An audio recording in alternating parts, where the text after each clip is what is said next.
Hello everyone. तो finally my happy marriage season 2 का second episode आ ही गया। तो चलते हैं कहानी की ओर। जैसे कि पिछले एपिसोड में देखे थे, मियो कुडो के साथ एक बेड शेयर करने में झिझक रही थी और अब वो एक अलग से कमरे में रह रही है और कुडो को याद कर रही होती है। तभी एक सर्वेंट मियो को बुलाने आती है। छोटी मालकिन आपको बड़ी मालकिन बुला रही है। ये सुन मियो चौंक जाती है और कुडो की मॉम से मिलने जाती है। जाते वक्त वो बहुत ही नर्वस थी। जब मियो उनके कमरे में जाती है, कमरे की खूबसूरती, मेकअप सामान, ज्वेलरी खूबसूरती देख वो खो जाती है। तभी कुडो की मॉम एक सर्वेंट वाले कपड़े की ओर इशारा करके उसे जल्दी से पहनने को बोलती हैं और कहती हैं यहाँ रहना है तो नौकरानियों जैसे रहना होगा और वैसे ही काम करना होगा। ये सुन मियो हिचकिचाती तो है लेकिन वो एक्सेप्ट भी कर लेती है। इधर कुडो की माँ और सुनाने लगती है, कुडो ने तुम जैसी लड़की से एंगेजमेंट करके मुझे अपसेट कर दिया है और फिर वो एक ऐसी फैमिली जो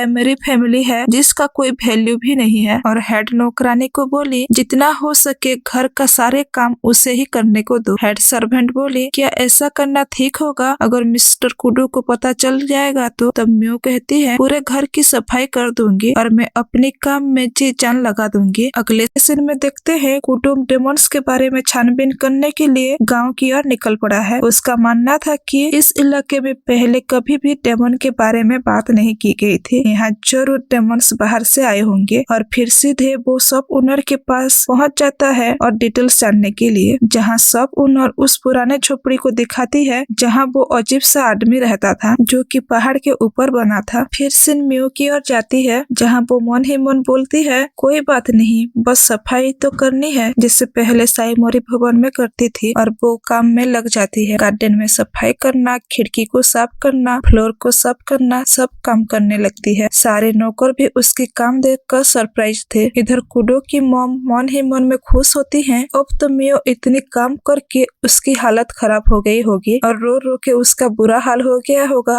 और घर छोड़ने के लिए तैयार भी हो रही होगी। जब जाके मियो को देखती है वो तो अभी भी बिना हिचकिचाए हुए सारे काम कर रही है। ये देख टॉन्ट मारती है, तुम ऐसे ही फ्लोर सफाई करती हो तो बहुत अच्छी लगती हो। ये सुन भोली मियो भी बोल पड़ी मैं सब अच्छे से सफाई कर दूंगी। ये सुन कुडो की मॉम गुस्सा हो जाती है और कहती हैं क्या तुम समझ में नहीं रहे? मैं नहीं चाहती कि तुम इस घर की हिस्सा बनो, मैं चाहती हूँ कि तुम इसी वक्त ये घर छोड़ के चले जाओ। तभी मियो कहती है आप सही हैं, इस घर में मैं रहने लायक नहीं हूँ, लेकिन कुडो चाहते हैं मैं उनके साथ इस घर में रहूं और मैं भी कोशिश करती रहूंगी अपनी बेस्ट देने के लिए। ये सुन कुडो की मॉम गुस्सा हो जाती है और मियो को मारने के लिए हाथ उठाने लगती है। तभी कुडो के फादर मिस्टर टाडाकियो आ जाते हैं। फुयो यानी कुडो के मॉम का हाथ पकड़ के रोक देते हैं और कहते हैं मेरे होते हुए मैं ये सब नहीं होने दूंगा। और फुयो को रेस्ट करने के लिए ले जाते हैं और साथ में मियो को भी माफी मांगते हैं। कुडो की मॉम फुयो फिर से जाते वक्त सुनाने लगती है कि एक छोटी खानदान की घटिया लड़की कैसे कुडो खानदान की हिस्सा बन सकती है। ये तो कुडो खानदान की रिस्पॉन्सिबिलिटी भी नहीं ले सकती। ये सब सुन मियो खामोश रह जाती है। दूसरी ओर कुडो उस पुरानी झोपड़ी में छानबीन करने पहुंच जाता है। जब वो ग्राउंड फ्लोर में जाके देखता है वहाँ कुछ साइंटिफिक चीजें थी, साथ ही उस बॉक्स के अंदर से कुछ आवाज आता है। जाके देखता है तो वहाँ एक बड़ा चूहा है जिसकी आंखें पूरी तरह से लाल था, जिसे देख वो चौंक जाता है। उसे झटका तो तब लगता है जब वो एक कपड़ा को देखता है जिसमें एक कॉल्ट मार्क होता है। फिर फ्लैशबैक में दिखाया जाता है जहाँ कुडो का टीम उस कॉल्ट मार्क के बारे में डिस्कस कर रहे थे। असल में इस कॉल्ट मार्क का नाम क्या है कुडो को टीम को भी आज तक नहीं पता चल पाया है। ये मार्क ऐसा है जो एक कप उल्टा रखा गया है जो उनकी कल्चर में बहुत ही बड़ा अशुभ माना जाता है। और साथ में ये भी बनाया हुआ है जैसे उनकी पवित्र सासाकाई पेड़ जल रहा हो, जो कि उनके लिए एक इंसल्ट जैसी बात है। दरअसल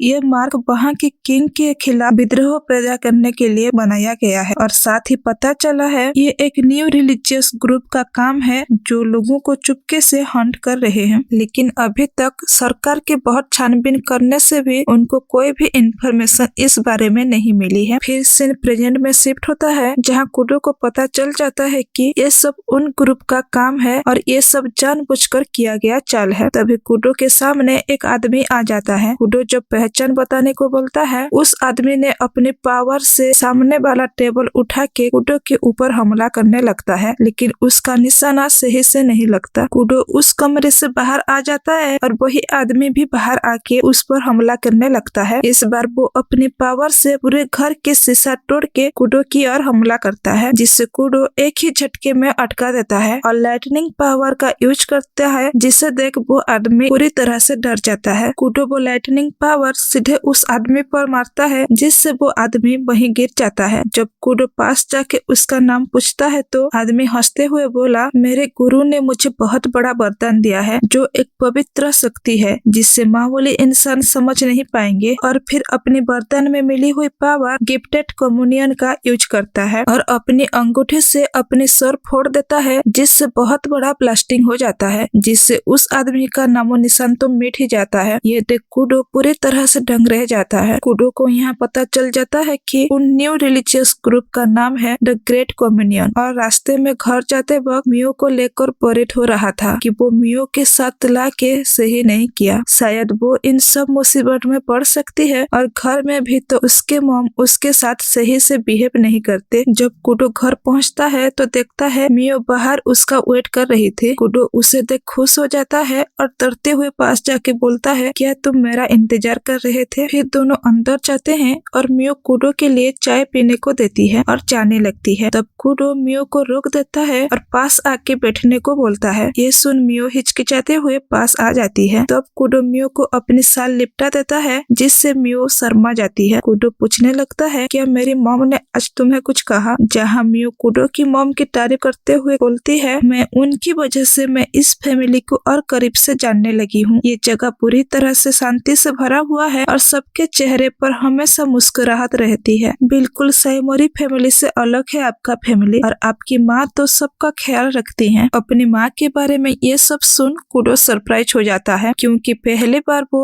अपनी माँ के बारे में इतनी तारीफ सुन रहा है, और बोला, क्या तुम मुझसे कुछ छुपा तो नहीं रहे? मियो भी बोल पड़ी, ऐसा कुछ नहीं है, बस आपको और थोड़ी दिन मेरा ख्याल रखना होगा जब तक सब ठीक ना हो जाए। ये सुन कुडो बोलता है, अगर मैं ये सब करने को मना कर दूं तो तुम अपनी जिद छोड़ दोगी ना? तो मियो भी बोल पड़ी, चाहे जो भी हो जाए मैं गिव अप तो नहीं करूंगी। ये सुन कुडो खुशी से मियो को गले लगा लेता है। फिर रात को देखते हैं मियो कुडो की मॉम से बात करने को जाती है, जहाँ वो कुडो की मॉम से बोलती है, कुडो की वजह से मुझे पता चला है फैमिली और फैमिली का प्यार कितना मायने रखता है, जो कि इस घर में भी दिखता है कि इस फैमिली के सारे लोग कितने प्यार से रहते हैं, लेकिन आपके और कुडो के बीच जो अनबन है वो मुझे समझ में नहीं आ रही। फिर मुझे लगता है कि आप इतना स्ट्रिक्ट हैं क्योंकि आप कुडो से बहुत प्यार करते हैं। ये सब सुन कुडो की मॉम गुस्सा हो जाती हैं और उसे बाहर जाने को बोलती हैं। अगले दिन सुबह मियो को मिस्टर टाडाकियो और मैन सर्वेंट से बात करते वक्त पता चलता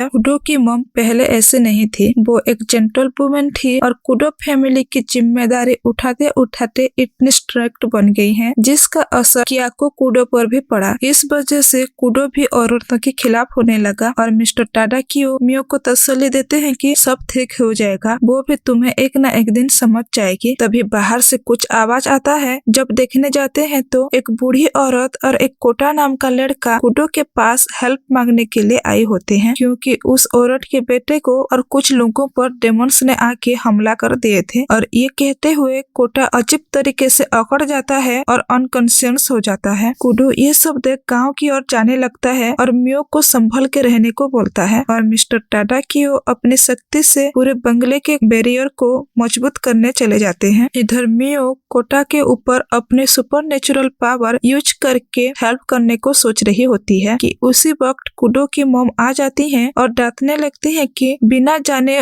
उसको यहाँ क्यों लाई हो, इसकी वजह से बाकी सारे लोगों पर मुसीबत पड़ सकती है, तब तुम क्या कर पाओगे? वैसे भी तुम जैसे लड़की इसका कोई हेल्प नहीं कर सकती। तब मियो बोली, मैं अपनी सुपरनेचुरल पावर से उसे ठीक कर सकती हूँ। ये सुन कुडो की मम कहती है, अच्छा तुम्हारे पास ऐसा क्या सुपरनेचुरल पावर है? जहाँ तक मुझे पता है तुम्हारे पास तो कोई शक्ति ही नहीं है। तब मियो बोली, मैं उसबा खानदान से बिलोंग करती हूँ। ये सुन कुडो की मम चौंक जाती है और उसे ये सब मजाक लगती है और कहती है, कुडो को इम्प्रेस करने के लिए ये सब नाटक कर रही हो। मियो भी बताती है, मैं ये सब कुडो को हेल्प करने के लिए कर रही हूँ। तब कुडो की मम बोलती है, इसलिए अपनी लाइफ को भी रिस्क में डालोगे क्या? तो मियो भी बोल पड़ी, हाँ कुडो के लिए जान भी देना पड़े तो वो भी कर लूंगी। और मियो अपनी सुपर नेचुरल पावर कोटा के ऊपर यूज करती है, जहाँ वो एक अलग ही दुनिया में पहुँच जाती है, जहाँ वही चेरी का पेड़ होता है और उसकी तरफ वो भागने लगती है। उसके मन में बस ये था कि वो कैसे भी करके कोटा को बचा के रहेगी। तो पीछे से उसे एक आवाज आता है, मियो रुक जाओ। जब वो पीछे मुड़ के देखती है तो वो अपने जादू की दुनिया से रियल वर्ल्ड में वापस आ जाती है। जब वो देखती है उसे रोकने वाला और कोई नहीं बल्कि आराता होता है। और ये एपिसोड यहीं पर खत्म हो जाता है। फ्रेंड्स, इस सीजन का एपिसोड वीकली आ रहा है, तो हम भी वीकली इसका एक्सप्लेनेशन जल्द ही जल्द जैसे ही आएगा लेके आएंगे। तो हमारे साथ जुड़े रहने के लिए, और आप लोगों को मेरा एक्सप्लेनेशन अच्छा लग रहा है तो please like share and subscribe कर दीजिए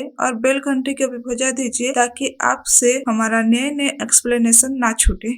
थैंक यू।